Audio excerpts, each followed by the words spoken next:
out in the water, we're going to have 2 pontoon boats, one positioned in front of the break and one off to the side, and I'm going to try and come off one boat, across the front of the break, get in front of the barrel and ride the face of the wave and then come out the side of the wave and onto another barge.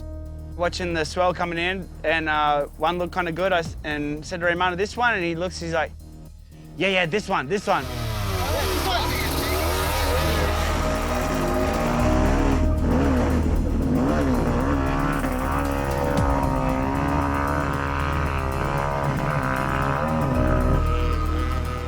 When I rode the first wave, in my mind, I was going to get in front of it and ride across in front to the spot I wanted to be in, because that's what I was doing on the jet ski. I got down in front of there and I just kept slowing until I just stopped and sunk. And it was pretty disheartening for me, because right there at that point, I thought, oh, this project's not going to work now. And then from there on, the bike got swallowed up. And the poor guys had run along trying to recover the bike, and it was such a critical spot to have a motorcycle. We needed that thing back badly, and I'll never forget seeing Raymond just dive off the jet ski at full speed like a dolphin into shallow water. It was crazy, but we got the bike back. Definitely tore some stuff up. Airbag went flat, probably somewhere. A lot of damage. And when I saw that, I was like, dude, I don't know if this is gonna happen. And we were on such a gnarly time frame that like he only had like, what, 3 days left to do it? So, I mean, we were all a little worried that it wasn't gonna work. You gotta step out of your comfort zone to get anywhere, and way out of my comfort zone now. But I have the backing of DC expecting me to pull this off. And although they don't want to put pressure on me, I'm like, I want to do it for the team, for everyone. Like, this is something that I want to rejoice with all these guys who are helping me film this and all the people who are pulling this together. I want to be able to, lock horns at the end of this and be like, we did this. And I want that more than anything. So I'll be bitterly disappointed if we don't get to have that celebration, but it'll work. 4.5 hours. Just a lot of work, lots of work. Then when I get done with that, I can start working on the ski angles that were wrong. You can see it rolling. Yeah. So not only are you fighting the speed, but you're going uphill. Yeah. It's like way more against you than we even would have anticipated. For sure. That night, after watching the footage, I was just really in a kind of dumped mood, because I was just like, man, this thing's not working. How am I going to break it to the boys and tell them that we came here for nothing?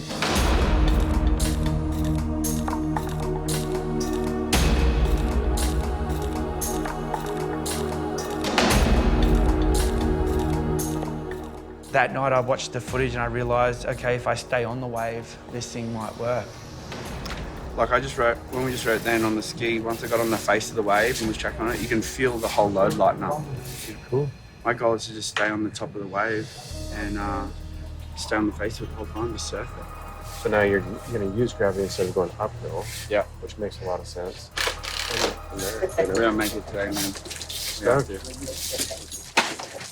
I like that. Yeah.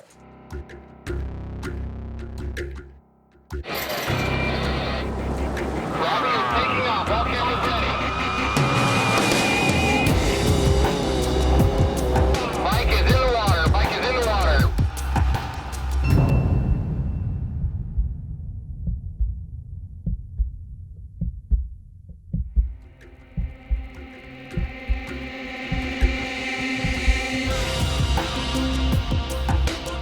I was just thinking about getting on the gas smoothly and getting a smooth delivery off this barge is probably the most important part, but when I came off the end, I was like right in front of the wave. It was awesome, other than I was dodging surfers, as I was roosting along this wave, we got the guys in the lineup just paddling out of control, seeing this 300cc dirt bike hauling ass at them, and it's such an awesome feeling just zipping along the wave like that.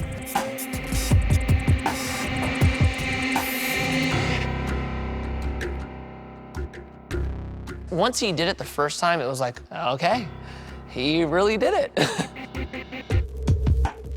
The catch barge was a lot smaller and it was just a small little door to line up to. Okay, here we go.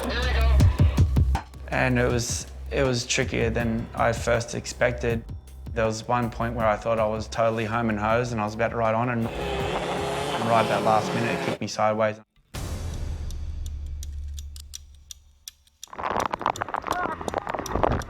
took the side of the boat to the face. You all right?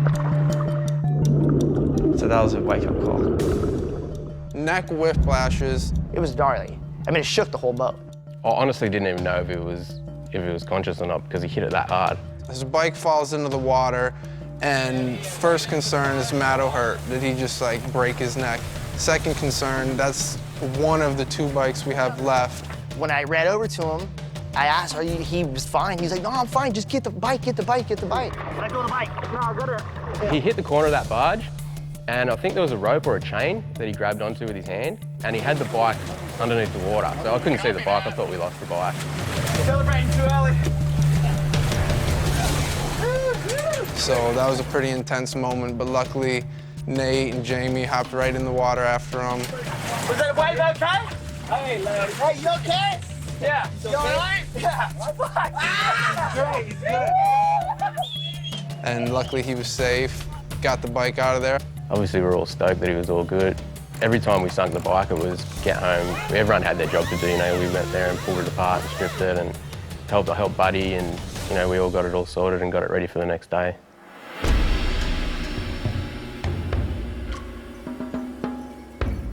It's crazy. Once you get on the wave, you actually feel the wave pick you up and push you forwards.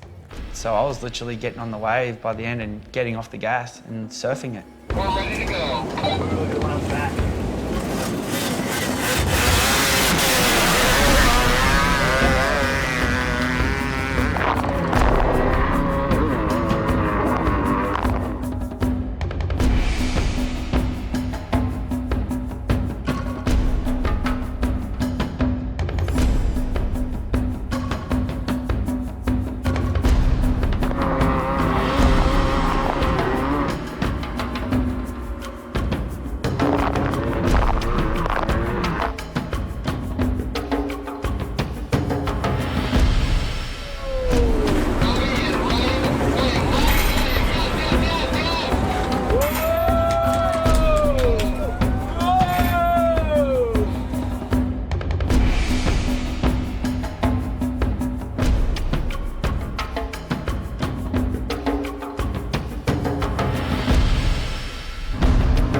I think he's crazy. Like, it's gnarly. I mean, that wave is just... Gnarly! Oh my God, dude. I thought it was insane up until today.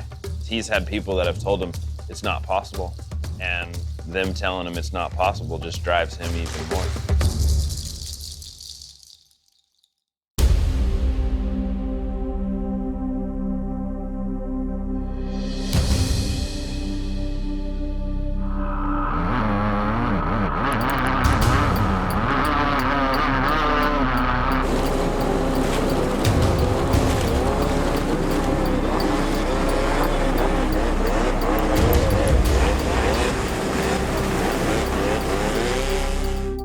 The strangest feeling, the wave just kind of picked me up, and I knew I didn't want to get too far in front of it, so I just kind of got off the gas for a second, and I felt the wave just gliding me along, so I just kind of like assisted the bike almost, just like give it a little bit of power, but got off and fully surfing it. It was crazy.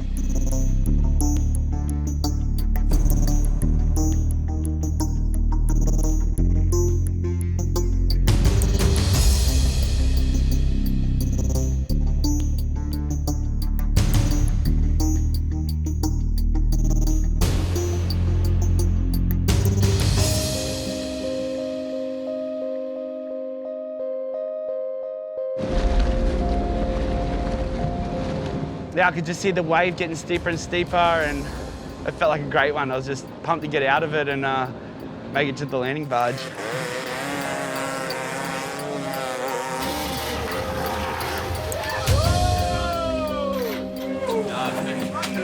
Oh my God.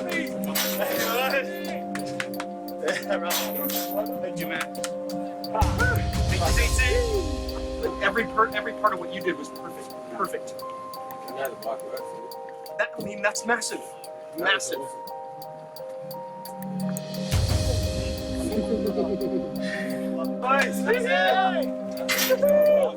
To see Robbie actually get up on a wave and ride it successfully was huge. It was just like, not only was it a huge weight off of our entire crew's shoulders, just having footage in the can, but just in order to see a friend of mine get up and achieve something on a motorcycle that he's been trying to do for years and actually do it and have it come out how he wanted it to come out was one of the most incredible things I've ever seen in my life. It was a huge moment just because it was like this thing is actually possible. He actually rode a wave on a motorcycle. I mean, who's done that? I've worked with a lot of athletes over the years, and there is nobody who compares to Robbie Maddison. His attitude, his willingness, his demeanor, everything about him is infectious. And you could feel that. You could feel that in the crew, in the way that we approach things, because of the way he approached things. He truly led the project. As soon as we got to Tahiti and we started working with Robbie and you saw his work ethic and you saw like what he did and how much he cared, you know, he could have easily gone to Tahiti and let this whole crew do everything himself. But you get to the airport and this guy's like helping unload our bags also. He's like helping with every single thing possible. I've heard the hype about this guy now and I totally understand why. I know for a fact, and I can speak for myself, but I know I saw it with the entire crew, there was just this incredible willingness to go above and beyond to make sure that like he was successful, because I think we all just wanted it. He wanted it so bad. We wanted him to be successful, and together we just, I mean, it was unlike any other project I've seen where people were just up until 3 in the morning doing whatever it takes just to get things done, to be ready for the next day. That happened every single day of this project. They say that when the planets align or something, but I don't know, man, it's determination. It's like that strength to just not give in and to believe in something enough to make it come true. And I can't thank the DC team enough for allowing me to do this, reach my dream, man. This is, I've been dreaming about this thing for a long time, and I'm gonna cry about this at some point, man, because this is what I've been putting my whole life into. This is who I am. It's what I do. I know for sure no one's ever ridden a motorcycle on a wave at Teahupo'o, and I'm just stoked that I can say that myself and the team at DC, the Fight Convention, we did it.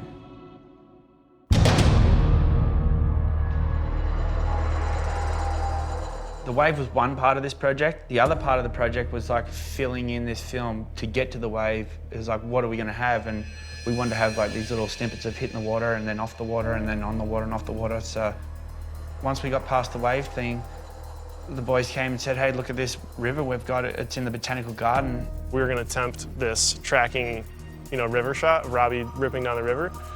And so we had everybody in position. We were like, all perfect to go. We were down to our last sets of nuts and bolts and screws and lift plates and wedges. We had a backup ski that we had on there just so we didn't hurt the original, but there was elements that were on the bike that were one of one that we needed and we didn't want to bend. So we're taking this huge risk out there to get a shot that was only going to be a few seconds long. Once we got there and I saw the launch spot, it was pretty overgrown with weeds, and I thought, this dirt bike, big paddle tire, it's going to blast right over this stuff and it should be able to run through it no problem. And it didn't work that way.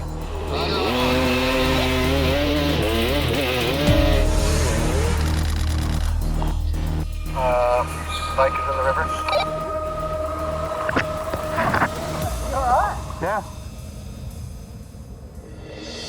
Right when I got to the water, the weed caught up in the ski and it just stopped the bike and went over the handlebars headfirst in the water, and the local guys were laughing, and I mean I laughed with them. It was funny, but it's good to laugh at yourself.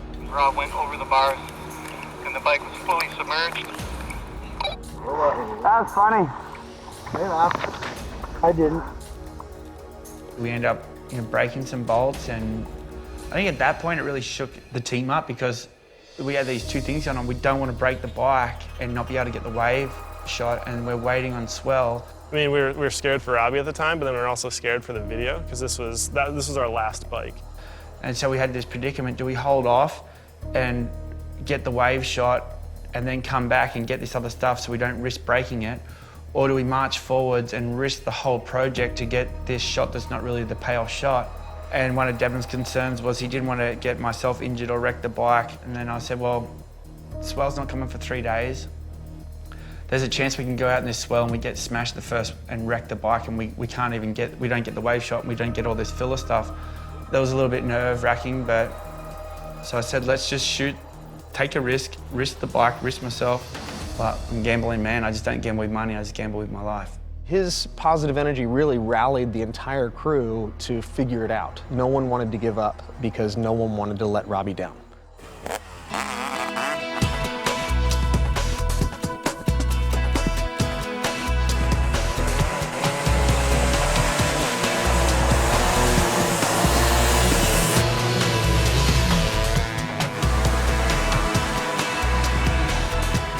Came out the other end and got the shot in one take, and it was really good to get a little bit of success when we had so much going against us. I think a lot of people heard word on the street that we were in town shooting something, and I think a lot of people just came to see this story of this motorcycle on the water. So it was cool to come back and have them there to see us pull it off, because once we pull it off, their cheers were genuine. We heard there's a swell coming. It's 3 or 4 days away, so we're just going to hunker down, skeleton crew, hang out, and wait for the biggest swell that we can get in this allotted time. But still, like, probably the most dangerous part of the whole thing is yet to come.